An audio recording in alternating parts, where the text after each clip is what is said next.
folks. Welcome to the Weirdly Random. My name is Steve, and this is... What's your name? And I'm Reilly. And this is Reilly. And we are the hosts of the Weirdly Random. And so for my whole life, I've been known for both being weird and random. And this show, we're hoping to cover both in a lot of ways. My hope for this podcast is that we cover the vast variety of our interests and passions, and hopefully lots of yours as well. And they are eclectic at best, a variety of things from all sorts of stuff. Yeah. Certainly random for sure.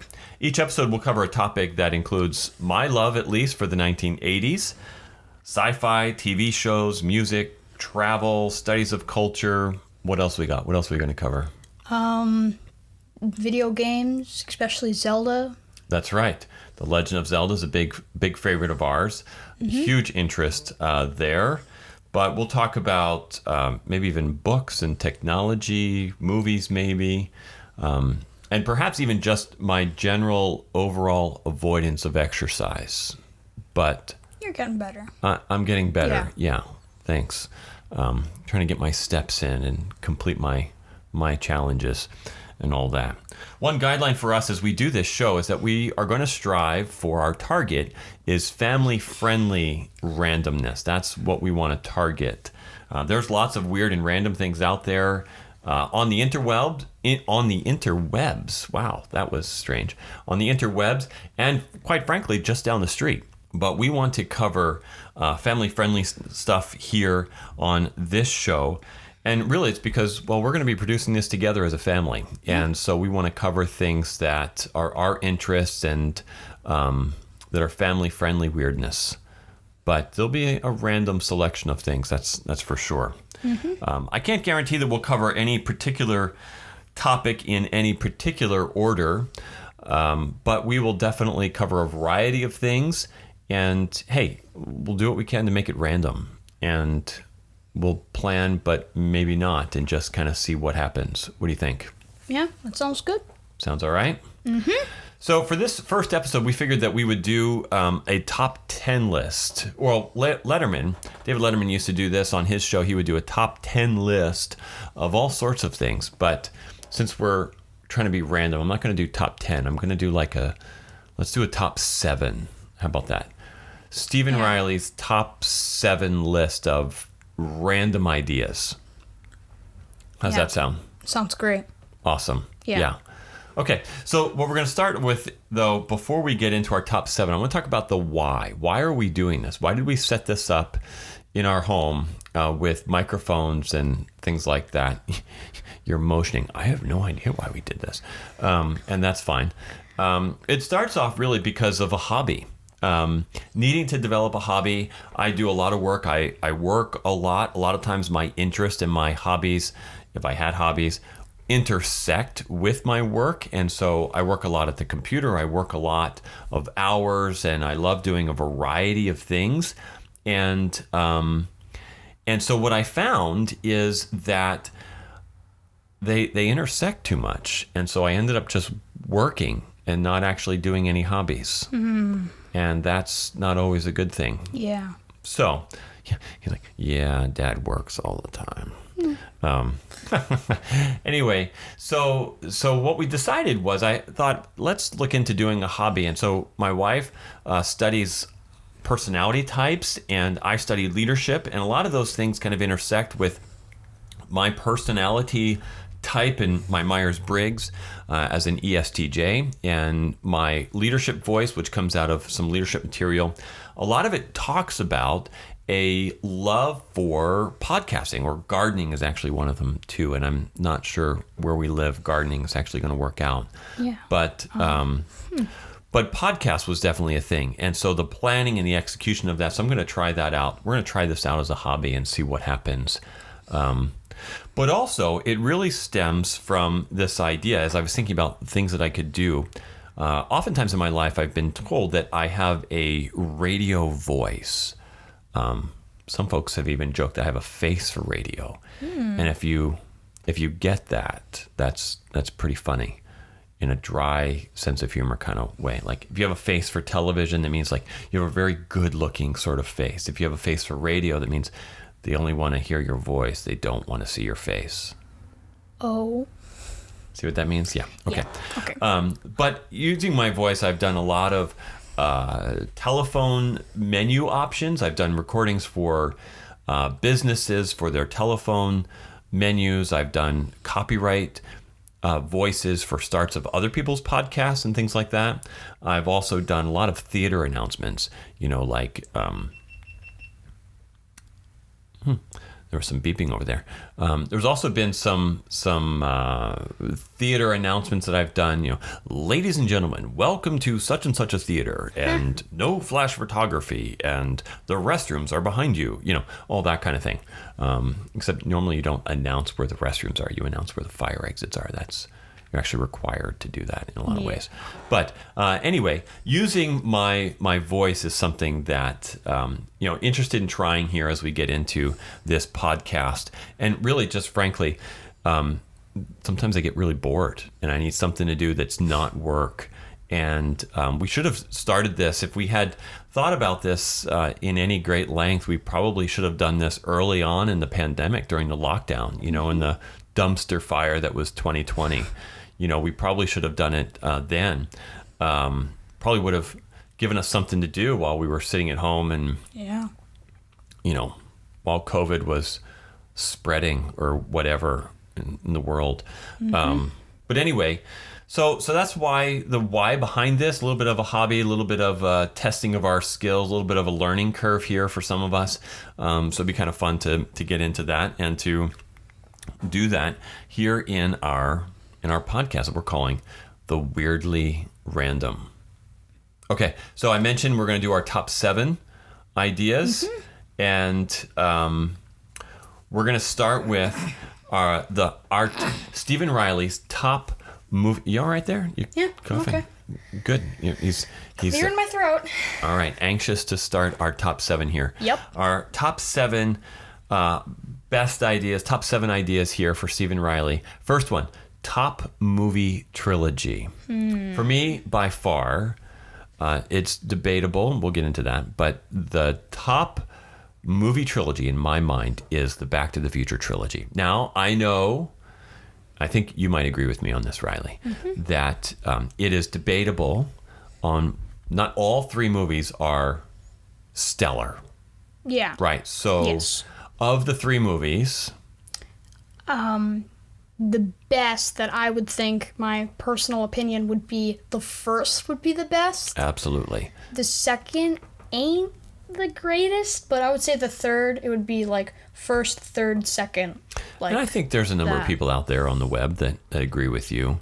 I don't want to say that 2 and 3 were lame, but they were definitely not quite the same as the first. Yeah, not quite as iconic. Yeah, they were memorable, had some really good points. There's some plot holes, I think, that some talk about with that. But I think what makes the series so great really is the car. Oh, and my overall love for time travel kinds of things. But the car, that DeLorean time machine, is just iconic, instantly recognizable. It's something that has a wow factor. It doesn't matter where you are. You see that car drive by, it is awesome. It is fantastic. Even if in real life it doesn't actually travel through time, that's pretty awesome. So, do you have a top movie trilogy for you, Reilly? I'm agreeing with you, love with You're the agreeing? Back to the Future. I would say that's pretty good. So my second favorite movie trilogy would be the last 3 Star Wars movies: Rise of Skywalker, Force Awakens, and the middle one. Yeah, so The Force Awakens, what is it? What is the name of it? We said it when we were practicing this and we were going through our notes. The Force Awakens, The Last Jedi, and The Rise of Skywalker. See, there we go. The mind is a terrible thing to lose. And so you like those 3 better than even the original, the OG Star Wars of A New Hope and all that. I just think I like one of the reasons why is I like the final scene in like the final, like the climax of The Rise of Skywalker, where he's just like, you're not alone, and then all the ships start pulling up, and it's just like, whoa, it's just a big moment. So, okay, all right, that's cool. I get what you're saying there with those moments in the movie. Okay, so top movie trilogy, Back to the Future is pretty high. Star Wars for you is the last 3 movies, episodes. What would be 7, 8, and 9, which is not too bad. Would love to hear what your top movie trilogy is. You can let us know in the comments. Actually, you can let us know in the comments about any of these top ideas here as we go through. All right, number 2, or I guess if we're working backwards, this would be number 6. But, you know, hey, maybe we'll just go on all sorts of order. It won't even matter because we'll be random here. Yeah. So number 2 or number 6, depending how we're counting here, the best Lego set that I wish I could afford. Now, for me, I set, as I was writing things down, I was trying to think of something that would be in the over $500 range. Just, I mean, I could afford a $500 set, but then that would mean like we're giving up groceries for a couple of weeks or something, you know. You guys like to eat, don't you? Yeah, I mean, it's almost kind of like you have to eat to live, right? Like... Yeah, for the most part, yeah. So I shouldn't spend grocery money on Legos, but hey, that's always an option if we get into this. Just kidding, I would never actually do that.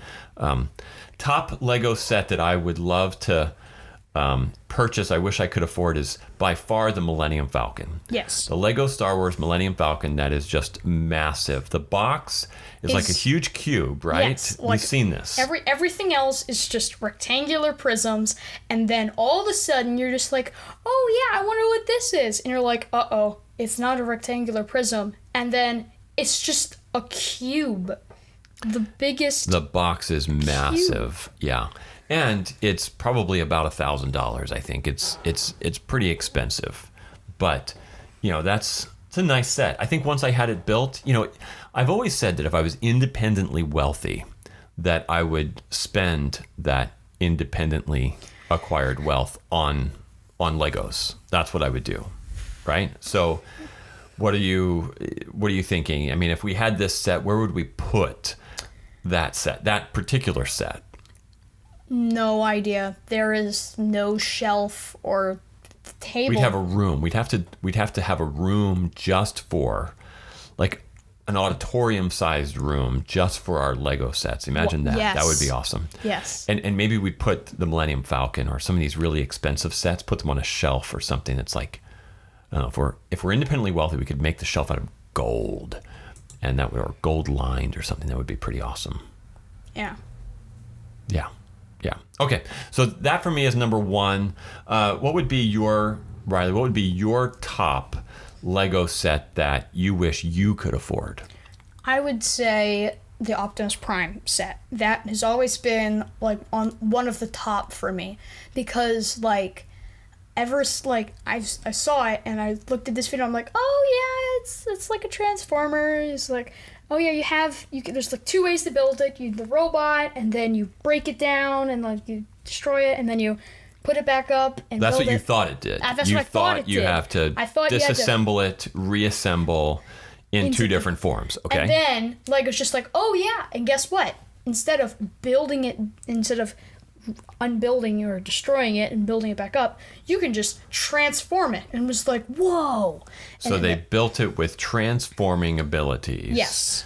That's the part set. that always captured my attention. The playability of the set. Sure. Is pretty high. Pretty high on that set. Pretty great. Yeah. Now, so that set, your criteria is a little different than mine, since you don't have a job. Yeah. A little young for a job, an actual job. So the range on that right now, retail price is probably around $200 or so. Okay, so that's fair. That's decent. I think if I were to choose a number 2 set, I would choose the Lego Titanic set. That is about, you looked this up earlier, so it's 53 inches long, so not quite 5 feet. This Lego Titanic, again, probably, roughly the size of this table or so, but that's a huge set. One of the largest sets they've ever made. Big. Yeah. The other set I think too that also comes in a huge cube box is, well, they have a Death Star, but they also have the AT-AT, which is kind of nice. Yeah. That big four-legged walker that we see in Return of the Jedi. But, you know, the funny thing is about that, and Star Wars fans, you'll probably roast me if you're listening to this, if you're those diehard Star Wars fans. Yes, we say in this house, AT-AT. And there's a lot of debate saying, is it AT-AT, at, or some other thing. But we've always known it was AT-AT because you don't call an AT-ST an ATST or an ATS.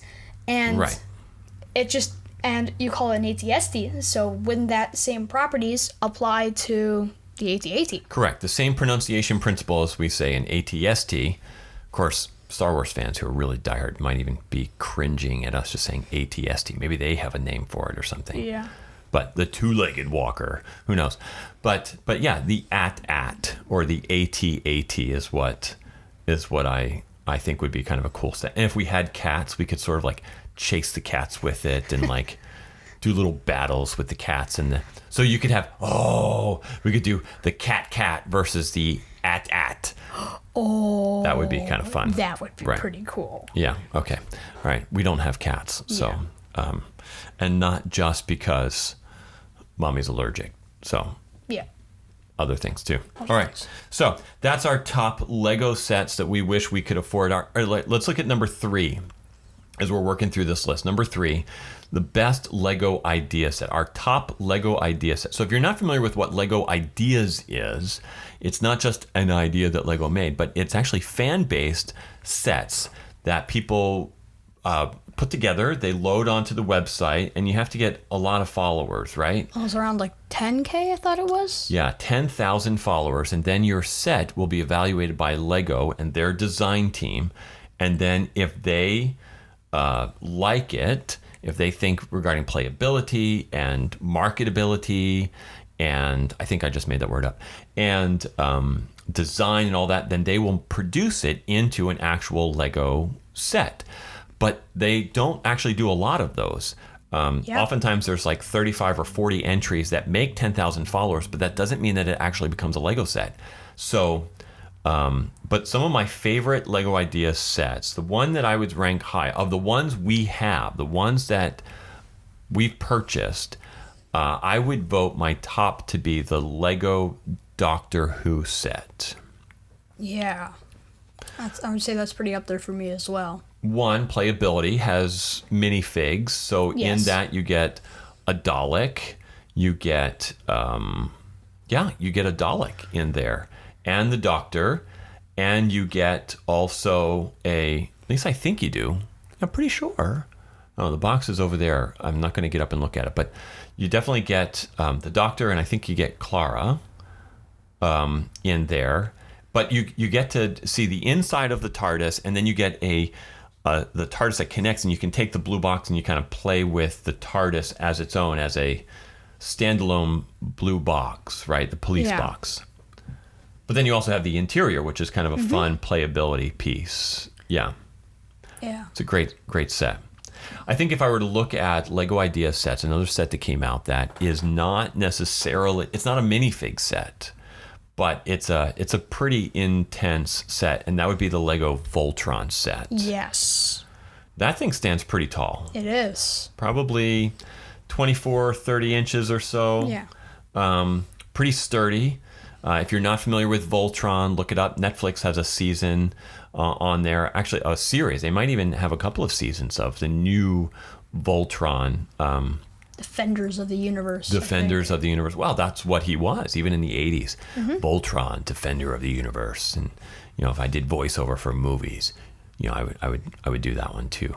But the lions, they have the lions that come apart and they connect. And so the playability, you have the lions to work with, and then you have the full Voltron robot that can go together, which is kind of neat. Yeah. But, that's a great set as well. Okay, so number 4 for us, our top destination to travel to, or top travel destination. I'm realizing that, as I think about this list, I don't really have a top one. I have a lot of places I've traveled to. But so I think of, I've had the opportunity in my life to travel to Europe, to South America. I've been to Japan. I've been to the Middle East, been to Southeast Asia, been a lot of places around the world. And it's really difficult to find the place that I think is my top all-time favorite. But it doesn't have to necessarily be international, right? Florida was fun. We were in Florida. We went to Disney the one time. That was kind of neat. Italy was great. Greece was great for me. So definitely some top travel destinations. What would you say of the places you've traveled within the United States? Because we determined last time that you've not traveled outside of the United States. Nope. I would say my favorite would probably be either Orlando in Florida or Fort Lauderdale. I always think that place is pretty cool because it's not that big of a place, but it's pretty big of a place. Yeah, we've been to Florida a few times. Kind of nice hot weather. Probably wouldn't want to be there in the summertime. Be like 1,000 degrees, but okay. So Florida, not bad. I love to travel, so I would think that Hawaii was nice. Depending on the time of year, Greece was nice. Greek islands were fun. My wife and I, we had the chance to go to Santorini and to Mykonos and things like that. Just beautiful, beautiful scenery there. Grand Canyon's awesome too. That's obviously here in the States, but really great places to travel. So again, don't have a top there. We gave sort of a top 3 in our Lego sets. We're doing sort of a top 7 here in travel. At least I am. Not really sticking to my top list here. Let's talk about something that's very practical, very useful. My top type of tape. Gaff tape. Yes. Love it. Absolutely love it. And it's better than duct tape. Because it's like woven, because gaff tape is like woven together. Yeah, it's a cloth tape. Mm-hmm. And, but it's not cheap. Yeah, $15 a roll. Yeah, it's about $15 to $18 a roll, depending on the type. I mean, that's what you have to pay if you want to get quality tape, right? If you want quality tape, you've got to pay for it. That's right. Not that cheap $2 stuff or whatever you can get at Walmart. I mean, this is good tape that you can use to fix anything. Yes. Now, gaff tape, if you don't know what gaff tape is, it's a staple for anybody that works in film or production or theater. You can use it to fix anything. It comes in every color of the rainbow. Yes. Including camo, which has a really special property. You put it down and it just disappears. Yes. Just gone. It's gone. You can't see the tape anymore. It disappears. And whatever's underneath it. And whatever's underneath of it has multi-dimensional properties here that you put camo tape down, it just, things around it disappear. Yes. That's fun. So gaff tape is just really, really awesome. It has super adhesion quality. It really sticks well. You can fix anything. I know people that would steal my gaff tape and use it for other things, but I'm like, hey, this is expensive tape. Yes. Hand me back my gaff tape. I use it for luggage too. You know this. When we've traveled to Florida and things like that, what do I do with gaff tape then? You like to mark the luggage. You like put it on the oh, man, what part of the luggage you put it on, like the handle? Oh, no, not the handle, but just the side of the luggage or the top or the sides of it. Oh, yeah. That. Wherever it's flat, right? So so that way when it comes down off the belt and it's in that baggage claim carousel, I can always instantly recognize it because there's all sorts of other black and gray suitcases and luggage and duffel bags and things like that they all look the same if everybody's traveling with black or gray. Yeah. But you put a piece of yellow gaff tape on it. Now somebody else is going to steal this idea, and then they're gonna try to steal my luggage next time I go on a plane. Hopefully not, but you gotta put like some sort of special pattern on the gaff tape to make it. Oh, I could put camo, and then my luggage will just disappear. Wait a minute. And that sounds counterintuitive. I don't think I should do that. Yeah. Yeah. But gaff tape is really useful for a lot of things. So that's my top use of gaff tape, my top type of tape, I guess, which is sort of a strange, but hey, we're being random on the show. Okay, let's talk about top TV series we wish there was another season of. in this conglomeration of top random ideas. If you were to have another your favorite TV series or a TV series that you wish had been continued, what would you say is your top? Which one do you wish would come back? I've always been a fan of these like cooking shows or these reality shows, and one of them for me was the show called Restaurant Impossible. Okay, with that's not one of the ones with Gordon Ramsay, right? No, that's with Robert Irvine. Yeah, that's right. He would, depending on the type of episode, there was like, in the later seasons, there was 2 types of episodes. There was the one where someone from the company or the restaurant, whatever, would come and they would contact Robert Irvine and his team, and he'd be like, hey, this restaurant needs some help. It's not doing too good. And he was like, okay. And he would come over and he would like help them and stuff, and he would like repurpose the restaurant, I guess, kind of.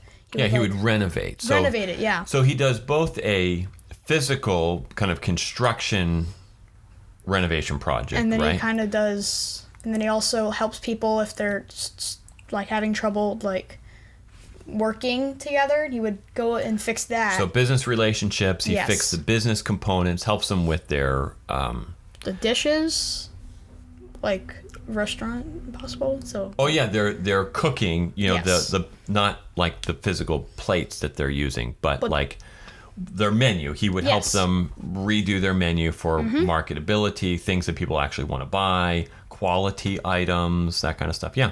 That's kind of a fun show to watch. They do a lot of different things like that.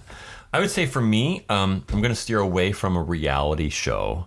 I'm going to stick to maybe something that's a little more sci-fi, a little more geeky here in my geekiness, which is what I'm all about geekiness here. And that is that I loved the show Firefly, which is sort of I call it the space cowboy show. But it follows this idea of basically space cowboys in the future, spaceships and things like that, but really fun. But they only did 1 season of it. And then they canceled it, which was a bummer. There's a whole following of people out there that keep hoping that they're going to bring it back eventually. That's what they did for many other shows, like Voltron and some of these other reality. Sure, they did not reality TV shows. But other shows, they did remakes, yes. right? So they hope to do. Fans are hoping for a remake, but I don't think it's ever going to happen. And they would also do they did a movie though. Once they knew that it wasn't going to be renewed for another season, they were allowed to do I think it was Universal that allowed them to do this. That Universal allowed them to do a movie to sort of finish out the show, kind of bring some closure to everything based on how the series ended, because they ended the series with the hope of doing, I think, a second season. And then what happened was they didn't get it, so they said, well, you can make a movie, but that's it. And so they did this movie, and the movie's called Serenity, and just a really fun show. Takes place in the future, space cowboys, all that kind of stuff. Okay, so now we're going to end with our top idea. Top idea here for Reilly and Steve here is our top video game. Now, this is not top series, top console, top anything like that. It's just top video game. Right now, what is your top video game that you absolutely love, that you would that you could play for hours and hours, days and days? I would say, probably not for days and days, but probably my favorite of probably almost all the video games would be, probably be A Link Between Worlds from the Legend of Zelda series. I really enjoyed the mechanics of that game, and how, like, instead of from Breath of the Wild, the newest one, instead of collecting all the Koroks, you would have to get these Maiamais, and they would actually give you the, like, good stuff instead of just expanding your inventory and stuff. They would upgrade, like, only once per item. They would upgrade your item and make it better. So you're talking about things that I know nothing about. Now, I've played a number of Zelda games in my time, but usually main console games. So yes. The NES, the Super NES, I've played 64, but not. This doesn't come on a console. This comes on a handheld, right? This is the DS. The DS, A Link Between Worlds. So I've not played that. So you're talking about things that I know nothing of. But you did allude to, you gave a shout out there to my top game, which is The Legend of Zelda Breath of the Wild, which is a fantastic game in mind. I love the open world style. That's what I think. I got really frustrated with the original, the OG Legend of Zelda game.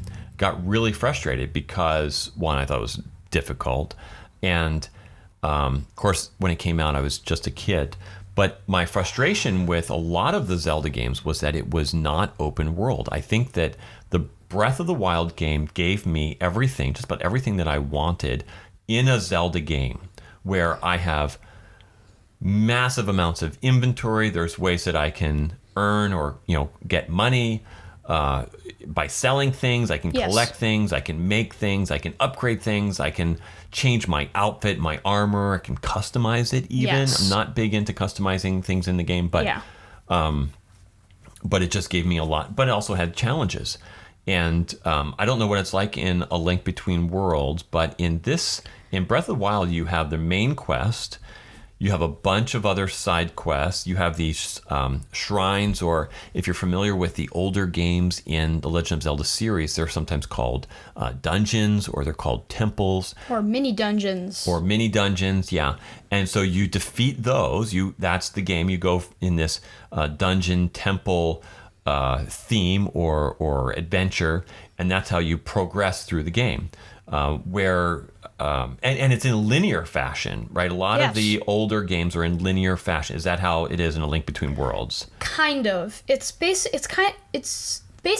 the sequel to A Link to the Past. And okay, that's a favorite of mine too. In Japan, it actually is. The title is literally A Link to the Past 2, or whatever they called it in Japan. Yeah. And you have to go to Hyrule Castle. You have to go to this blacksmith, then you have to go to Hyrule Castle, and that's kind of like the tutorial.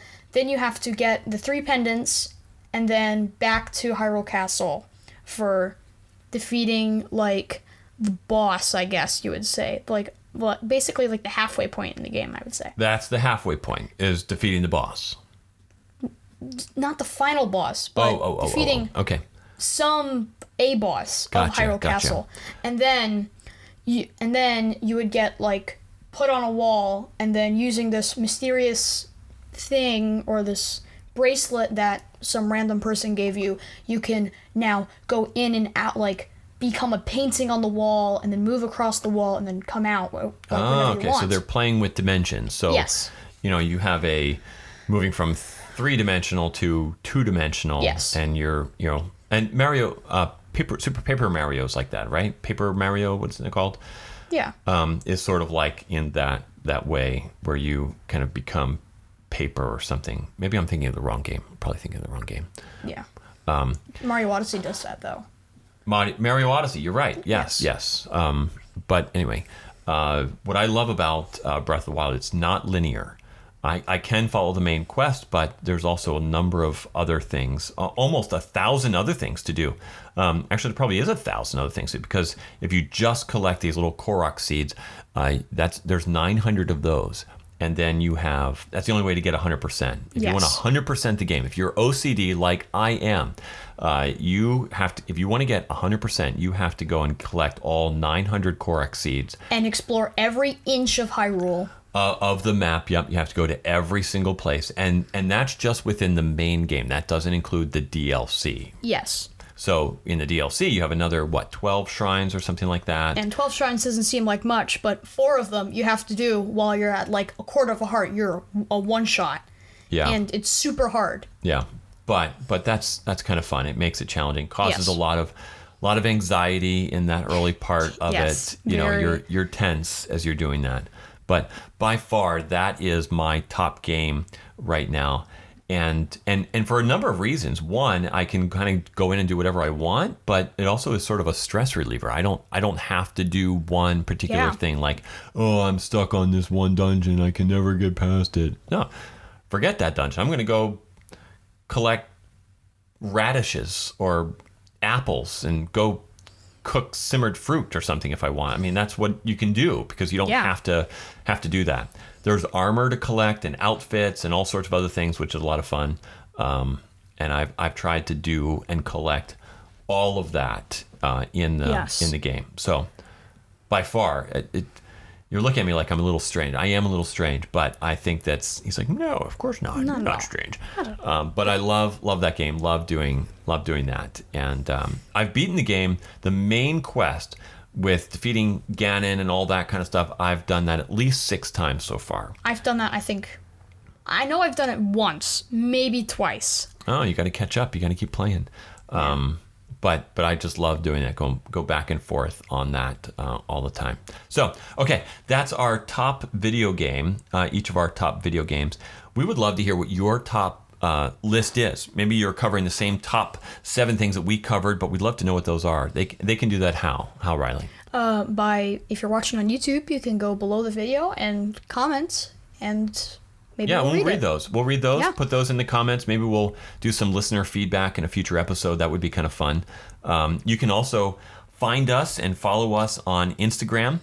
We are at The Weirdly Random on Instagram, and you can also find us on Facebook with The Weirdly Random. And we're working on a website, theweirdlyrandom.com, not launched yet, but something we're working on. But these are all ways you can get in contact. We'd love to know what your ideas are. But I think that's for it. For today, I think we should, as they say, I think we should land this plane and maybe tidy up. But a lot of fun. You can subscribe to our channel using that subscribe link, and also like or comment on this video. We'd love to hear your feedback, your top lists. And I think that's about it. Any lasting comments over there, Reilly? If you want to see more, be sure to subscribe. And we'll try and see if we can make more. Of course, they'll be posted at random intervals, but we'll try to... we're probably not going to do a regular schedule. We'll see, depending on, when we're able to record and produce and all that kind of stuff. But, we'll try. I think, too, one of the things we'll do is... we'll cover a lot of topics. I think the next episode we're actually going to dig into The Legend of Zelda is something we talked about, and not just one particular game, but we'll cover a variety of topics on that. That could be kind of fun. That will. But so look for that coming up soon. But this has been a good experience. Yeah. All right. Well, thanks for joining us today. Thanks for hanging out here on The Weirdly Random, and we'll catch you next time. And I wanted to come up with sort of a tagline, so I thought about this. How about stay weird, be random, and never fail to be kind. I love it. It's actually a Doctor Who reference, actually. So, all right, folks, that's it. Ciao. Bye.